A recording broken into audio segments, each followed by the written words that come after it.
Hello दोस्तों, कैसे हैं। उम्मीद करते हैं कि सभी खैरियत से होंगे। आज की अपनी वीडियो में हम एक बुक के बारे में बताएंगे जिसका नेम है 7 mindsets for success, happiness and fulfilment, जिसे लिखा है स्वामी मुकुनंदा जी ने। स्वामी मुकुनंदा जी स्वामी कृपालु जी महाराज के शिष्य हैं।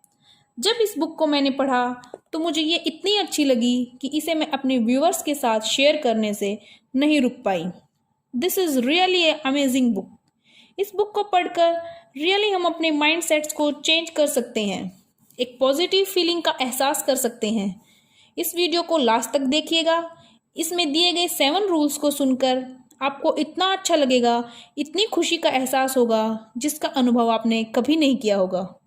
इस बुक में उन 7 रूल्स को बताया गया है जिनसे हमें सफलता मिलती है, हैप्पीनेस मिलती है और हम फुलफिलनेस को महसूस करते हैं।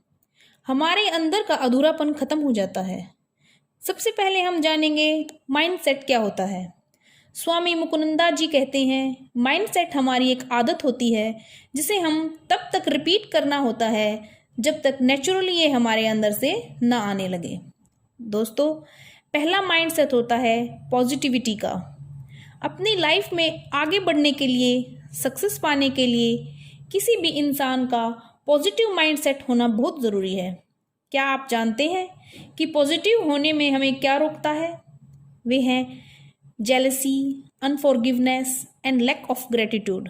मतलब हम अपने इमोशंस को रिस्पॉन्सिबल नहीं हो पाते हैं, जिस कारण वे हमारे माइंड को पॉजिटिव नहीं होने देते हैं। पॉजिटिव माइंडसेट वो नहीं कि हमेशा हमारे साथ अच्छा होता रहे, बल्कि हमारे साथ जैसा भी हो रहा है, जो भी हो रहा है, हम उसको मैक्सिमम पॉजिटिविटी से एक्सेप्ट करें।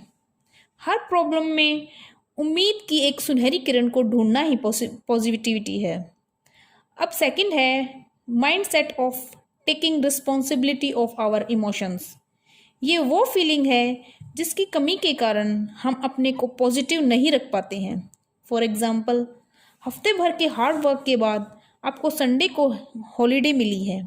आप सोचते हैं कि इस संडे को एंजॉय करेंगे, लेकिन आप सोचते हैं कि मैं पहले सुबह सुबह एसी के रूम में रहूँगा, टीवी देखूँगा और अपने संडे को एंजॉय करूँगा। लेकिन बाद में कहीं बाहर जाने के लिए प्लानिंग करते हैं। लेकिन संडे वाले दिन होता ये है कि सुबह के टाइम आपकी इलेक्ट्रिसिटी सप्लाई 4 घंटे के लिए कट जाती है और जब आप बाहर जाने के लिए सोचते हैं तो आपकी कार में कोई प्रॉब्लम आ जाती है, जिससे आपको बहुत गुस्सा आता है और आपका मूड खराब हो जाता है। तो आप इस खराब मूड के लिए किसको जिम्मेदार ठहराएंगे? इलेक्ट्रिसिटी डिपार्टमेंट वालों को या कार को? सच्चाई तो ये है कि जो भी घटनाएं घटी हैं ये बाहर की दुनिया में घटी हैं, मगर आपका जो मूड खराब हुआ उसके लिए सिर्फ और सिर्फ आप ही जिम्मेदार हैं। और ये चीज़ जब तक हमें समझ नहीं आ जाएगी तब तक हम लाइफ में बहुत वीक फील करते हैं। एक साइकोलॉजिस्ट ने एक जेल में जाकर सर्वे किया। वो सभी कैदियों से मिले और उनसे उनके जेल में आने का रीज़न पूछा। तो किसी ने बताया कि उनकी पत्नी की वजह से हैं, किसी ने कहा मैं जेल में आया हूँ अपने बिजनेस पार्टनर की वजह से, तो कोई कह रहा था कि वो गरीब था जिसकी वजह से उसने चोरी की और उसके पास और कोई ऑप्शन ही नहीं था, गरीबी इसकी जिम्मेदार है। अंत में साइकोलॉजिस्ट ने पाया कि एक भी कैदी ने अपनी गलती की रिस्पॉन्सिबिलिटी नहीं ली है। तो उन साइकोलॉजिस्ट ने कंक्लूजन में एक जोक लिखा कि दुनिया के सारे इनोसेंट लोग जेल में रहते हैं। दोस्तों, स्वामी जी इस किताब में बहुत गहराई से ये बातें बताते हैं कि जब हम अपनी सिचुएशन की, अपनी फीलिंग की जिम्मेदारी लेते हैं तो आपके अंदर एक पावर आती है जिससे आप इमोशनली स्ट्रोंग होने लगते हैं। और इस माइंड को बरकरार रखने के लिए हमें एक और माइंडसेट की ज़रूरत पड़ती है, और वो है third mindset, the mindset of inspiration. दोस्तों, एक बार एक शराबी व्यक्ति था। उसके 2 बेटे थे। वह व्यक्ति बहुत ज़्यादा शराब पीता था। उसे देखकर उसका बेटा भी शराब पीने लग गया। तो उसने सोचा, तो उसके बेटे से किसी ने पूछा कि तुम इतनी शराब क्यों पीते हो?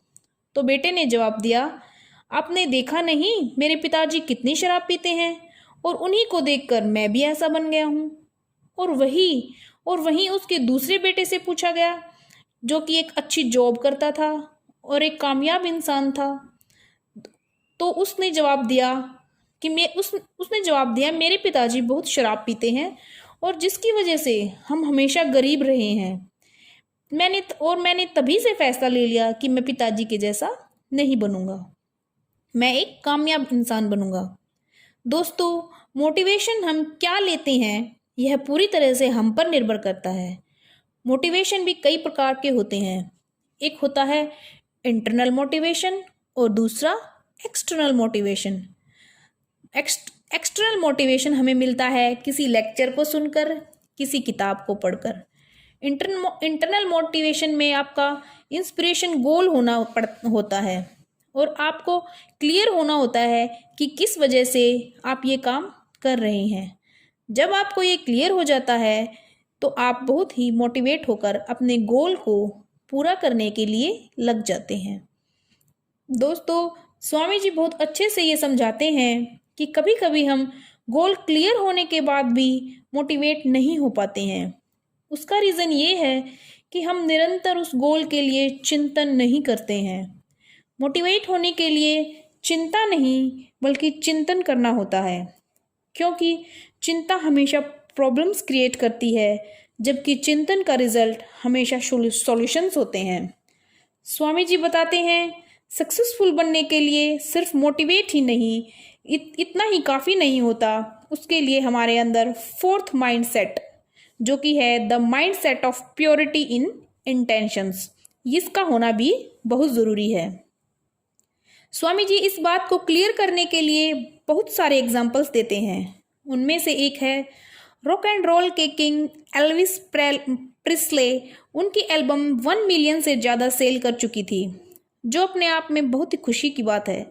लेकिन फिर भी मेडिसिन्स की ओवरडोज से कम उम्र में ही उनकी मृत्यु हो गई।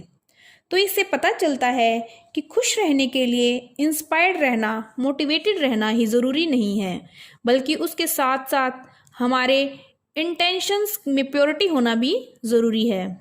इससे हमारे अंदर एक फुलफिलनेस आती है। स्वामी जी सही सफलता की व्याख्या 3 सेंटेंस में करते हैं। पहला, जितना बेस्ट आप बन सकते हैं बनिएगा। दूसरा, जितना बेस्ट आप कर सकते हैं करिएगा। और तीसरा है लाइफ में खुशियों और फुलफिलनेस का एहसास करना, मतलब सही मायने में सफल होना।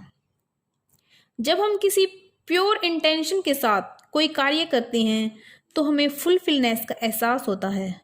उसे करने में हम कभी नहीं थकते, एक एनर्जी की फीलिंग हमेशा हम महसूस करते हैं। लेकिन इंटेंशन में प्योरिटी होने के साथ साथ हमें नॉलेज भी होना बहुत ज़रूरी है। हम स्किलफुल भी होने चाहिए।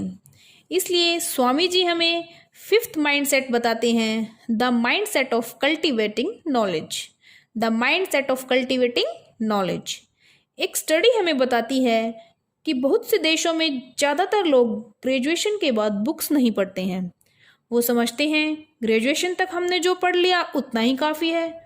लेकिन रियलिटी तो ये है कि हमें लगातार अपने जीवन में सीखते रहना चाहिए। और यही रीज़न है कि मैंने ये यूट्यूब चैनल शुरू किया, ताकि मैं निरंतर सीखती रहूं। इसमें बुक समरीज बनती हैं, मोटिवेशनल एंड मेडिटेशंस वीडियो भी बनाती हूँ। इसके साथ साथ मैं स्टूडेंट्स के लिए स्टडी वीडियोस भी बनाती हूँ। मीन्स हमें निरंतर सीखते हुए अपनी नॉलेज को बांटना भी चाहिए, क्योंकि बांटने से ज्ञान बढ़ता है। तो बात करते हैं 5th माइंडसेट की, जो हमें लाइफ में सेट करना चाहिए। वो है the mindset of discipline. Swami ji कहते हैं अगर डिसिप्लिन हमारे अंदर नहीं है तो सारी क्वालिटीज़ के होते हुए भी हम कभी आगे नहीं बढ़ सकते। हमारे वेदों में भी 2 प्रकार की खुशियाँ बताई गई हैं, एक है श्रेया, दूसरी है प्रिया। श्रेया यानी जिसे जब हम शुरू करेंगे तो हमें तकलीफ देती हैं, लेकिन बाद में वो अमृत में कन्वर्ट हो जाती हैं। फॉर एग्ज़ाम्पल, जब हम सुबह जल्दी उठकर एक्सरसाइज करते हैं, योगा करते हैं, मेडिटेशन करते हैं तो हमें मुश्किल लगता है, लेकिन जब हमारी हेल्थ में सुधार होता है तो फिर हमें खुशी मिलती है। दूसरी जो खुशी है वो है प्रिया। ये वो कार्य हैं जो शुरू में हमें बहुत अच्छे लगते हैं, लेकिन बाद में उनके रिजल्ट्स बुरे ही होते हैं। जैसे ज़्यादा समय तक सोते रहना, एक्सरसाइज ना करना, बुक रीड ना करना। ये बातें शुरू में बहुत अच्छी लगती हैं, लेकिन बाद में इनके रिजल्ट्स पॉइजनस होते हैं। इसीलिए सक्सेसफुल होने के लिए एक ज़बरदस्त डिसिप्लिन का होना भी बहुत ज़रूरी है। अगर हम अपनी लाइफ में डिसिप्लिन रखते हैं तो हम कॉन्टिन्यूसली सक्सेस की तरफ बढ़ते जाते हैं। Good habit, meditation and positive thinking से हम अपने विल पावर को मजबूत बनाते हैं। लेकिन इन सब को करते वक्त हमारे सामने बहुत सी प्रॉब्लम्स आ जाएंगी, जिनको टैकल करने के लिए Swami ji 7th and last mindset बताते हैं, the mindset of growing in the face of problem. जब हम कोई कार्य करना शुरू करते हैं तो प्रॉब्लम्स तो आनी ही होती हैं, ये नेचुरल है।